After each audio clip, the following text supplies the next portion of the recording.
Congress party ఇచ్చిన గొప్ప అవకాశము. ఇది మీ అందరినీ మనస్ఫూర్తిగా నేను అభినందిస్తున్నా. ఈనాడు మీరు మేము మనమందరం కలిసి ప్రభుత్వం అమలు చేస్తున్న సంక్షేమ పథకాలను ప్రతి ఇంటికి చేర్చాలి. ప్రభుత్వం రచిస్తున్న అభివృద్ధి ప్రణాళికలను ప్రతి వేదిక మీద మనము చర్చకు పెట్టాలి.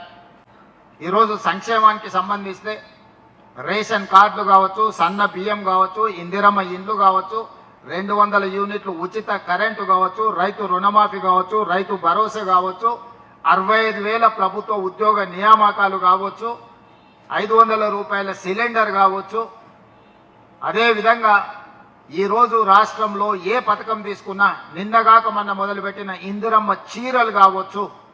ఇందిరమ్మ చీరలకు సంబంధించి మన ఓ అక్క నాకు ఒక మంచి పాట చెప్పింది. అందులో చాలా లాజిక్ నాకు కనిపించింది. మీరందరూ కూడా ఆ విషయం మీద దృష్టి పెట్టాలి. ఆనాడు కేసీఆర్ ఉన్నప్పుడు బతుకమ్మ చీరలు ఇస్తే ఏ అక్కకు చీరిస్తే ఆ అక్క బండబూతులు తిట్టేది కేసీఆర్ను, కేసీఆర్ కుటుంబాన్ని.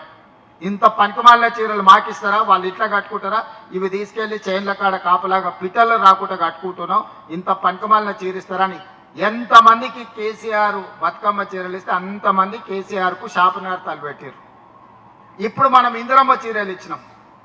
90% పైగా చీరలు అందినే, 10% రాలేదు. వచ్చిన వాళ్ళంతా సంతోషంగా ఇంటికాడ పోయి చీర కట్టుకొని పండుగ చేసుకున్నారు.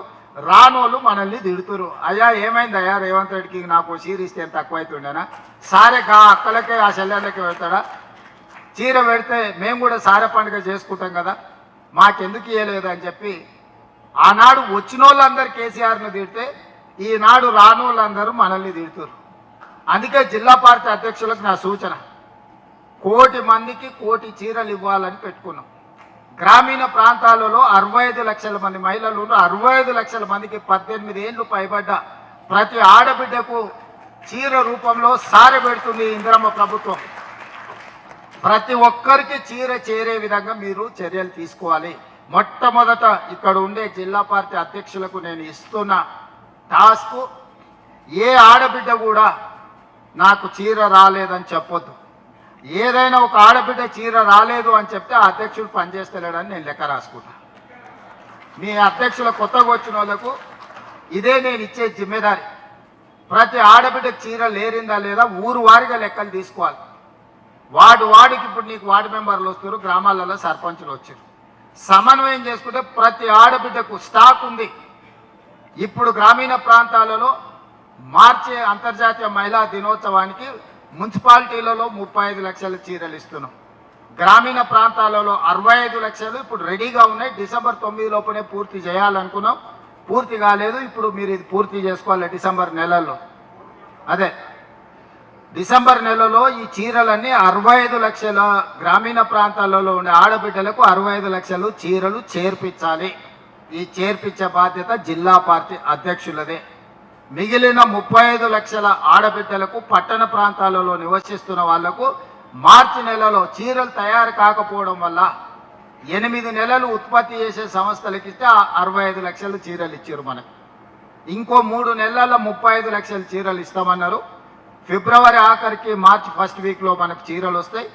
మార్చి నెలలో మిగిలిన ఆడబిడ్డలకు పట్టణ ప్రాంతాలలో 35 లక్షల చీరలు ఇస్తాం. 1,00,00,000 మంది ఆడబిడ్డలకు 1,00,00,000 చీరలు ఇవ్వడమే కాకుండా 1,00,00,000 మంది ఆడబిడ్డలను కోటీశ్వరులను చేయాలని ప్రభుత్వం లక్ష్యంగా పనిచేస్తుంది. దానికి మీరు అందరూ కూడా కష్టపడాల్సిన అవసరం ఉన్నది. ఈరోజు ప్రభుత్వం అమలు చేస్తున్న సంక్షేమ పథకాలను ఊర్లల్లో చెట్టు కింద చర్చ పెట్టుర్రి. పెళ్లికి పోయినా, చావుకు పోయినా, దావత్కు పోయినా, కళ్ళు కాంపౌండ్ దగ్గరికి పోయినా ఆనాడు ఎట్లుండే ఈనాడు ఎట్లుంది అనేది, ఎవరు పాలైంది తెలంగాణ, ఎవరు పరిపాలన చేస్తున్నారు తెలంగాణ అనే చర్చకు తెరలేపండి. 2 సంవత్సరాలల్లో మన మార్పు పరిపాలనను మనం అందించినాం. మనకు అప్పచెప్పినాం. మనం ఆయనకు 2014 నాడు అప్పచెప్పినప్పుడు 16,000 కోట్ల రూపాయల మిగులు బడ్జెట్తో మనం అప్పచెప్పినాం. తిరిగి 10 ఏళ్ళలో ఆయన మనకు అప్పచెప్పేటప్పుడు 8,19,11,000 కోట్ల రూపాయల అప్పుతో మనకు అప్పచెప్పినాం. నాకు డిసెంబర్ 7, 2023 నాడు ప్రభుత్వాన్ని చంద్రశేఖరరావు గారు అప్పచెప్పే నాటికి 8,11,000 కోట్ల రూపాయల అప్పుతోని నడుము వంగిపోయి బజార్లో ఎవరు నమ్మని పరిస్థితుల్లో మన చేతిలో రాష్ట్రాన్ని పెట్టింది.